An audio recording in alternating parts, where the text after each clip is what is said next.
Ahora les voy a ceder la palabra a nuestra compañera Marilyn Gómez, que es trabajadora de la salud y especialista en derechos sexuales. Buenas tardes, compañeras y compañeros. Bueno, Javiera dejó planteado un panorama general espectacular para entender dos cosas fundamentales. Una, digamos, esta importancia del derecho del aborto ligada a todas las otras luchas y reivindicaciones de las mujeres y de la clase trabajadora. Y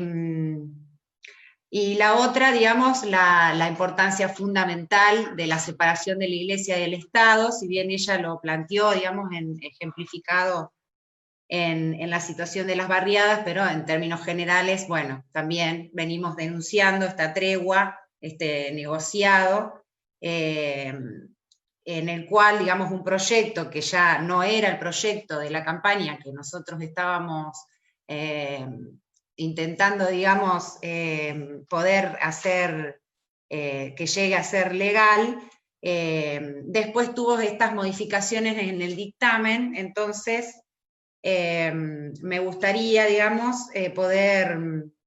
ejemplificar a partir de los hechos, como trabajadora de la salud, que trabajo, digamos, haciendo abortos con una técnica que es aspiración manual de intrauterina en el segundo trimestre, en donde el feto toma otra relevancia, y es muy importante, digamos, tener en cuenta, digamos, esto. Entonces, bueno, en primer lugar, como enfermera quería meter un chivo con respecto a esto de especialista, porque, bueno, hay colegas enfermeras acá, nosotros no tenemos el derecho de especializarnos porque no tenemos este reconocimiento de la carrera profesional de nuestra tarea cotidiana, súper profesional, pero no reconocida, y por tanto, digamos,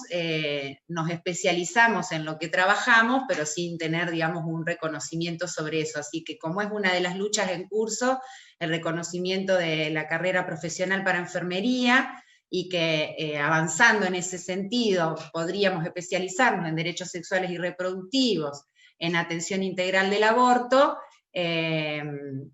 podríamos también abrir, digamos, un espectro de atención muchísimo más acertado para cuando tengamos la ley, que después veremos el 29 qué es lo que sucede. Como junto con esto y el aborto puesto, digamos, en debate y en discusión en las asambleas barriales, de la misma manera, en todas las luchas que ahora estamos llevando los trabajadores de la salud y muchísimos sectores de trabajadores, por los salarios y las jubilaciones, este debate tenemos que llevarlo adelante en cada una de las discusiones que tengamos. Estuvo muy bien explicado por Javiera.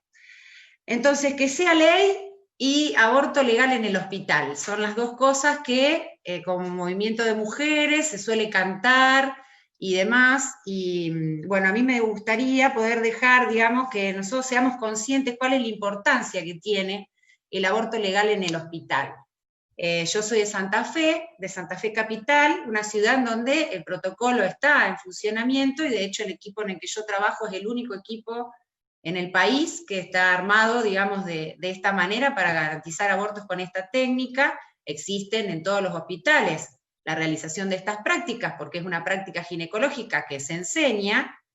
pero se enseña para poder utilizarlo en algún retenido, algún saco vacío, alguna de las cuestiones que tienen limitadas a objetar porque no lo pueden hacer. Pero hay situaciones, digamos, y que ahora vamos a ir poniendo algunos ejemplos en donde no hay manera de que se pueda objetar, por ejemplo, obligar a una mujer a maternar un bebé que no tiene viabilidad, que puede que nazca y en breves horas morir y demás, y es una práctica que se objeta aún para esas mujeres que han buscado un embarazo, que lo desean y que se encuentran en esta situación, que terminan siendo derivadas o llegando de alguna manera a un servicio público cuando son atendidas en el privado. que les hacen los estudios y después les determinan, bueno, vas a tener un hijo con determinadas características, determinadas posibilidades de malformaciones y demás, y si la mujer decide no tener un hijo en esas características o no seguir con un embarazo que no tiene viabilidad, también su propia ginecólogo o ginecóloga de toda la vida en una institución privada se lo niega y termina llegando a que se lo resuelva en el sector público, en un ámbito en el que nosotros estamos preparados para atender la interrupción legal del embarazo o la voluntaria, si así fuera, en otros términos, no abortos terapéuticos, sino abortos ahora por causal y esperemos más adelante que no tenga que ser más así. ¿Por qué digo esto, digamos? Pensando en un principio en cuáles serían los límites que plantea la modificación de la objeción de conciencia que tiene este proyecto, sobre todo apuntando a la objeción de conciencia institucional. Se está, digamos, diciendo que esto, digamos, la objeción institucional sería, digamos, un derecho para las instituciones privadas, pero las cuales estarían sujetas por la letra chica de esta ley, de este proyecto, a que si una mujer accede, digamos, va con su obra social, como sabemos también las obras sociales de alguna manera nos determinan ir a un sanatorio o a otro sanatorio o a una clínica o a otra clínica, en este caso acudiríamos, un ejemplo, a un sanatorio de que nuestra obra social, digamos, nos tendría que garantizar el acceso a este derecho, y ese sanatorio objeta institucionalmente. Lo que debe hacer es derivar a un efector, en este caso debería ser también privado, digamos que la obra social le garantice a esta mujer el acceso a este derecho, garantizarle el pago del traslado, hacerle ya, digamos, previamente los estudios que se necesitan para que estos 10 días, que también dice la ley que tenemos, digamos, como derecho desde el momento en el que consultamos hacia la concreción del aborto, está, digamos, sujeto a esta letra chica. Yo no me imagino, digamos, que una institución privada que no va a garantizar este derecho tenga, digamos, no sé, una admisión preparada para la mujer que llega a preguntar para realizarse un aborto. O sea, es legal, yo me quiero realizar un aborto, esa es la idea, entramos a la institución, y que esta institución tenga esto preparado. Bueno, ¿qué pasa si las corren, digamos, y dicen, no, mira, acá aborto no, así que anda a buscar a otro lado? O sea, bajo ningún criterio se va a cumplir que esa institución se va a hacer cargo de esa derivación, de cubrir un traslado o de lo que sea que se tenga que cubrir. En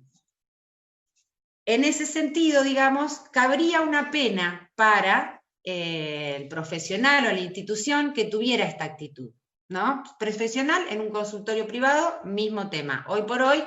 las provincias que tienen protocolo también funcionan de esta manera. Si no garantizamos, debemos asegurar que la persona va a acceder a un turno en donde sí se le va a dar respuesta. No pasa, está bien, pongamos no es ley. La ley lo que pone es una penalización de 3 meses a 1 año para estas instituciones o estos profesionales que no cumplan con esto. De la misma manera como también plantea, y acá, digamos, vamos a entrar, después vamos a ir a los hospitales, pero vamos a entrar también en la situación de la penalización después de las 14 semanas, en donde se plantea una penalización para quien haya, digamos, se haya intervenido, digamos, clandestinamente, o sea que no tiene desarrollada una causal después de las 14 semanas, una causal integral, digamos, como se plantea, como dijo Javiera, por derechos psicológicos, económicos, sociales, digamos, por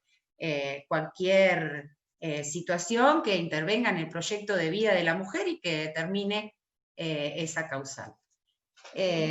Si la mujer llega a la consulta con más de 14 semanas, más de 14 semanas, con un sangrado o con una emergencia, digamos, por haberse practicado un aborto sin haber firmado consentimiento y demás, entra la misma penalidad, de 3 meses a 1 año. Esto es una locura, compañeras, es inadmisible, cuando tuvimos una charla este año, digamos, era una preocupación que yo ya venía planteando por lo que pasa en los hospitales, o sea, en donde los protocolos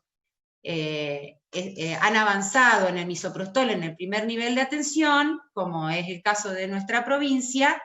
Tenemos muchísima evidencia de que el aborto no se garantiza si no se garantiza en el hospital,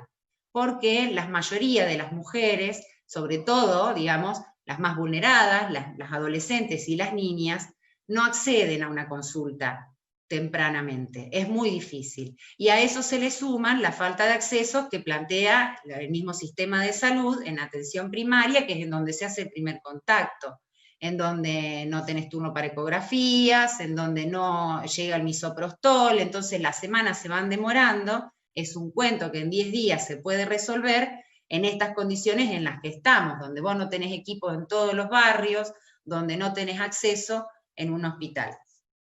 Esto yo lo venía previendo a partir de la creación de estos comités. Los hospitales, si bien van a estar un poco más sentenciados, digamos, si se aprobara la ley bueno, atender en urgencia, eso, digamos, es fundamental, atender en urgencia, no abandonar a la persona. Pero bueno, también ahí Javiera planteó el caso de María Rosa, que no pudo parir, así que imaginemos esa situación. En donde, bueno, se van a formar estos comités, y también en varias notas nuestras hemos planteado, y hay un estudio también que habla de objeción de conciencia, en donde las residencias, las concurrencias, digamos, quienes se están formando o quienes ingresan a obtener un cargo, si no son objetores, podrían no obtener ese cargo, podrían no aprobar la residencia, y por lo tanto cumplen con la directiva y las normativas que plantea la propia institución. En Santa Fe, vuelvo a decir, donde nosotros tenemos acceso a misoprostol, donde la mayoría de los centros de salud tienen profesionales o equipos que realizan las consejerías, en donde hay un equipo que atiende, digamos, con una técnica específica, la más recomendada, digamos, a nivel mundial, para realizar esta práctica con seguridad. Tenemos en los hospitales comités que revictimizan, que maltratan y que, digamos, se jactan de no garantizar abortos, y aún tampoco no atender en urgencias, que hay uno de los hospitales que tampoco te atiende en urgencias, y aún sea un aborto espontáneo, sos tratada como una asesina. Tienen unas ganas bárbaras de mandarnos en cana, así que no les tenemos que dar el gusto, pero esto es terrible porque es un avance hacia esa situación, y en contraposición, digamos, denunciar y que se cumpla una penalización a un profesional de la salud o a una institución, y en penalizar a una mujer de una barriada, a un adolescente, el cuento, digamos, es muy distinto. Bueno, esto de los hospitales, digamos, el proyecto sería ideal sin la objeción de conciencia, o al menos si se garantizara que los directivos y las jefaturas de servicios ginecológicos no lo fueran, pero tampoco es así, y este proyecto, esta modificación, lleva a dar mayores posibilidades de ocupar estos puestos a quienes sigan, digamos, en convivencia con la Iglesia y con los sectores oscurantistas de los gobiernos, dejando, digamos, a las mujeres sin ningún tipo de acceso. Con respecto a la cuestión del acompañamiento, de la firma, porque no es el acompañamiento sí o no, sino si debe firmar el consentimiento de una niña de 13 a 16 años, o sea, menor de 16 años, un familiar o tutor. En la última modificación del Código Civil, digamos, cuando sale después el protocolo, digamos, a partir del caso FAL y demás, el Estado tomó, de alguna manera, en los papeles, en las letras, la responsabilidad de hacerse cargo de de estas niñas, digamos, como tutores legales ante una situación de esta. Se nos notificó, yo en ese momento trabajaba en un centro de salud, que el equipo era responsable si advertíamos que una niña estaba pasando por violencia, niña, niño, digamos, y que el propio equipo tenía que ser quien acompañara y, o sea, el Estado tenía que garantizarle a alguien o alguienes para ser ese acompañamiento no tutor legal, sino que el acompañamiento que el niño elija, a con quien decidió hablar y demás. Esto es un retroceso también tremendo, y quienes lo están planteando no desconocen la realidad de que el 80% de los abusos de niñas se dan en el ámbito intrafamiliar, y que si hablamos de accesos, que es lo que más vamos a tener que pelear, con ley o sin ley, el acceso, digamos, que está determinado, ya sea por los horarios, por la oferta de los propios servicios de salud, que ya eran terribles y ahora en época de pandemia se ha potenciado. El acceso a partir de la violencia de género, la mayoría de las mujeres que acceden, digamos, a una consulta rápidamente por alguna cosa, que después no pueden asistir a un turno y demás, digamos, nos tenemos dentro del protocolo, digamos, consultar sobre si están en alguna situación de violencia de género y demás, y es una barrera bastante importante. Ni hablar, bueno, en los sectores en donde también hay distancias, no hay caminos, digamos, eso obstaculiza aún más. Pero imaginen una niña que tiene que acudir al centro de salud con su abusador, seguramente, porque no las dejan, digamos, hablar con nadie de manera privada. Y esto, bueno, da a los equipos de salud y a quien quiera, como dice, bueno, hacer ese tipo de comentarios que contaba Javiera, y a decir, bueno, en primer lugar, nosotros acá no lo hacemos abiertamente, sin decir que vayan a ningún lado. Y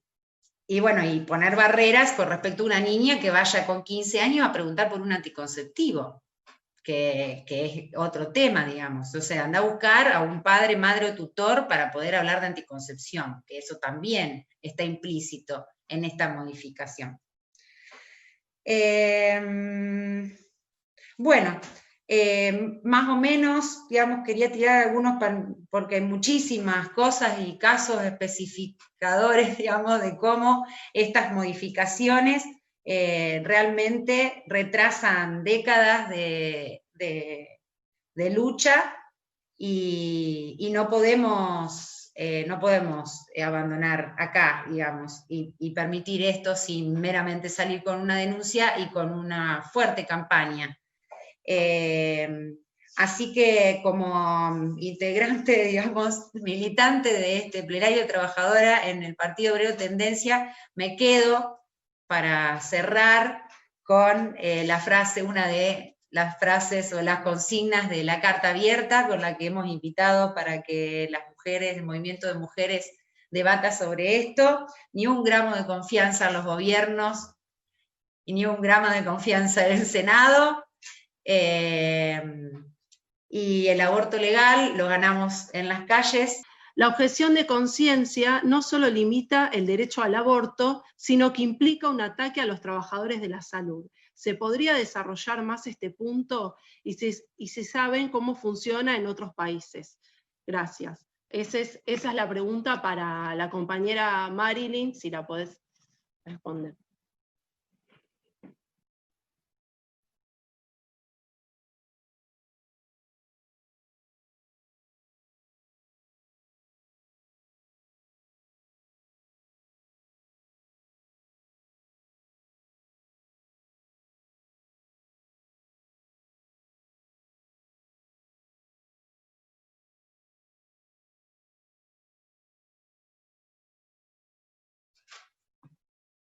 Ahí estamos.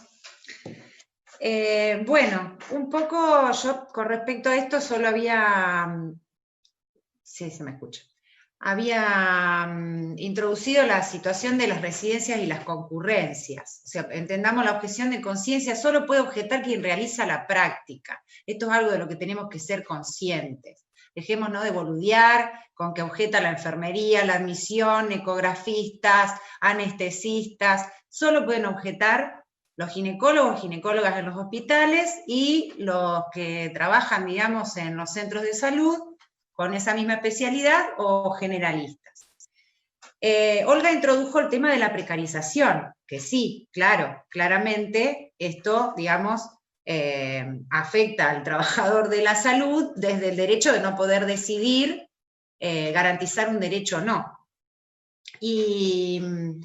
también, digamos, hubo algunos aportes, Olga también nombró Tucumán, y Jujuy, el tema de las 20 niñas, y voy a tomar esto, digamos,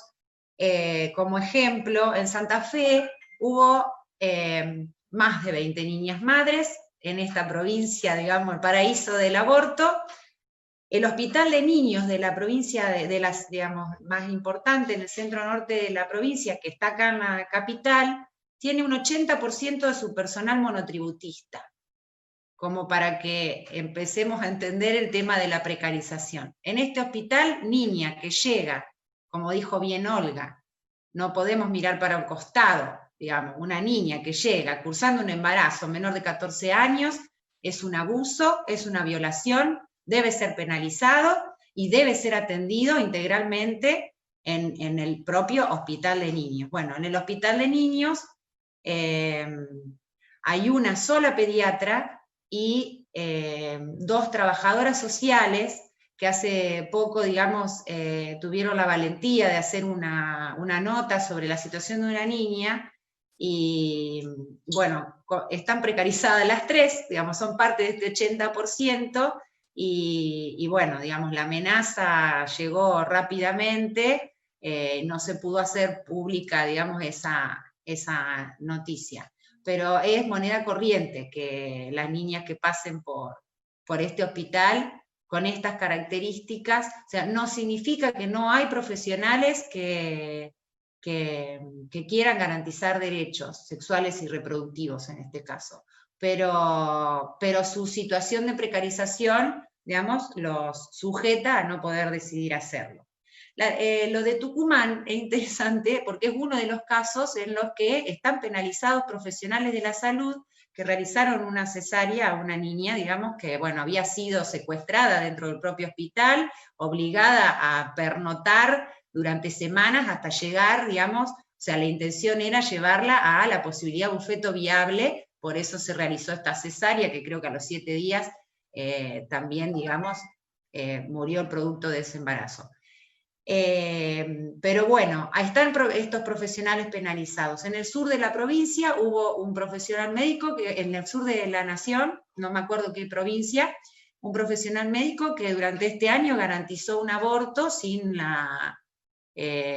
aceptación, el acompañamiento, digamos, y la espalda política del ministerio, y está penalizado legalmente. O sea, están en procesos distintos tipos de cuestiones.